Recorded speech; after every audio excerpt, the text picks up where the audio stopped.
Friends నమస్తే, నేను మీ బత్తిని.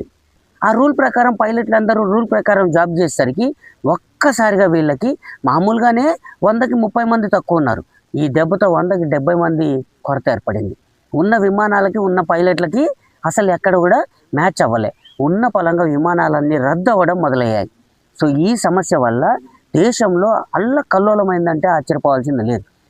కొంతమంది పెళ్ళిళ్ళు, కొంతమంది రకరకాల సమస్యలతో గేమ్స్, శబరిమల యాత్రికులు, తీర్థయాత్రలు, విమానాలు బుక్ చేసుకున్న వాళ్ళు ఇట్లా అందరూ కూడా తీవ్ర ఇబ్బందులు పడ్డారు.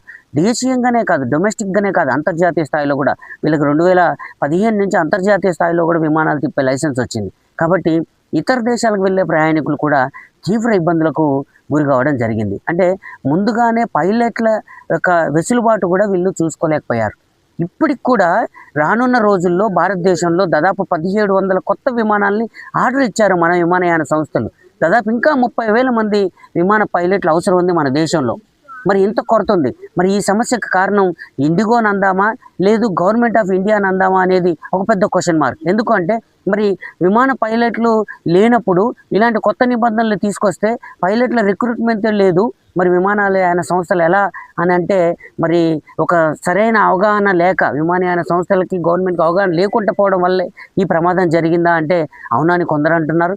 లేదు, మేము ఇచ్చిన రూల్ ప్రకారం వాళ్ళే రిక్రూట్మెంట్ సరిగా చేసుకోలేదు, సరైన రీతిలో వాళ్ళు సిద్ధంగా లేకపోవడమే ఇండిగోదే ఇది తప్పు అని చెప్పేసి అని గవర్నమెంట్ అనడం, ఈరోజు బుక్ చేసుకున్నటువంటి వ్యక్తులకి రిఫండ్ చేయాలని చెప్పడం, దాంతోపాటు ఫైన్ వేయడం, మళ్ళీ రీబుకింగ్ చేసుకుంటే డిస్కౌంట్లు ఇవ్వాలని చెప్పడం, ఇవన్నీ కూడా ఇండిగో సంస్థ మీద ఈరోజు భారంగా మారినాయి. సో ఇలాంటి పరిస్థితుల్లో ఒక్కటి మాత్రం అర్థమవుతుంది, ఒకే ఒక సంస్థ, ఇంత పెద్ద సంస్థ ఇలా ఒక సంస్థకే ఇంత పెత్తనం ఇవ్వడం కూడా దేశం మీద పెద్ద ప్రమాదంగా మారింది. ప్లస్ పైలట్ల కొరత కూడా ప్రమాదంగా మారింది. కాబట్టి ఈ రంగాన్ని ఎంచుకునే యువకులకి ఒకటే చెప్పదలుచుకున్న, పైలట్ రంగంలోకి వస్తే కనుక మీకు ఆలోచన ఉంటే కనుక సివిల్ ఏవియేషన్లో మీరు కనుక జాయిన్ అయ్యి పైలట్స్గా వస్తే భారతదేశంలో మంచి ఫ్యూచర్ ఉందనేది మాత్రం దీన్ని బట్టి తెలుస్తుంది. సో కాబట్టి ఫ్రెండ్స్, ఈ విమానయాన ప్రయాణం ఇండిగో యొక్క సమస్య మీకు క్షుణ్ణంగా అర్థమైంది అనుకుంటున్నా.